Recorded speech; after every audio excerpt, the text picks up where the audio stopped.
আসসালামু আলাইকুম everyone. I hope সবাই অনেক ভালো আছেন। আজকে নিয়ে আসলাম দারুণ মজার প্রন ভুনা অথবা চিংড়ি মাছ ভুনা। তো চলুন দেখে নিই। আর এই চিংড়ি মাছ ভুনাটা খুবই সহজ।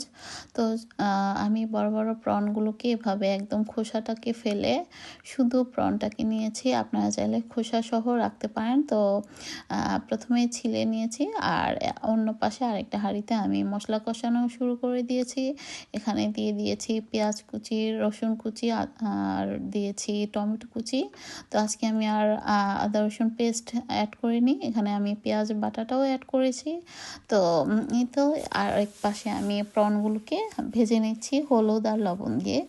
তো সামান্য একটু হালকা করে ভেজে নেব, তাহলে খেতে ভালো লাগবে আর রান্নার পর সুন্দর হবে। এই আর কি, খুব কড়া করে ভাজতে যাবে না। তো এই পাশে আমি লবণ দিয়ে মশলাটাকে কষিয়ে নেওয়ার পর একটু পানিও অ্যাড করে দিলাম। তো মশলাটা যত কষবে ততই খেতে ভালো লাগবে। আর মশলা চিংড়ি মাছটা দেওয়ার পর কিন্তু বেশিক্ষণ রান্না করা যাবে না, বেশি সিদ্ধ করতে গেলে দেখা যায় চিংড়ি মাছ শক্ত হয়ে যায়।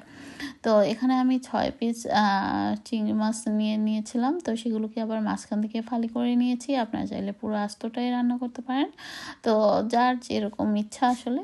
তো আমি ঝটপট করার জন্য আমি যা করা দরকার আমি সেটাই করেছি। তো এখন মশলাটাকে আমি কষানোর পর এর মধ্যে শুকনো গুঁড়া মশলাগুলো অ্যাড করে দিলাম। হলুদ, মরিচ, ধনে গুঁড়ো, জিরা গুঁড়ো আর কারি পাউডার, সামান্য একটু পাপরিকা গুঁড়ো, এগুলো দিয়ে আরও কিছুক্ষণ কষিয়ে নেব মশলাটাকে। তো দেখতে পাচ্ছেন কালারটাও খুব সুন্দর আসছে। তো এই পর্যায়ে আমার মশলাটা মোটামুটি কষানো হয়ে আসছে। এই পর্যায়ে আমি দিয়ে দিলাম চিংড়ি মাছ ভাজাগুলো আর সঙ্গে ধনেপাতা আর কাঁচামরিচ কুচি, সামান্য একটু পানি। তো এটা হতে থাক আর কিছুক্ষণ পর ফিরে আসছি। তো আমার এই রেসিপিটা বাসায় একবার হলেও ট্রাই করবেন, খুবই সুস্বাদু আর খুবই ইজি।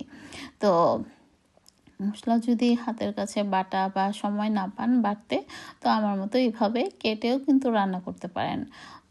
কোনো অংশেই কিন্তু খারাপ হবে না। আর ঝোলের পরিমাণটা কিন্তু আরও কম ছিল, মানে এটা ছোট হাঁড়ির মধ্যে রাখাতে মনে হচ্ছিল যেন অনেক ঝোল দিয়েছে, আসলে কিন্তু ঝোল না, এটা তেল।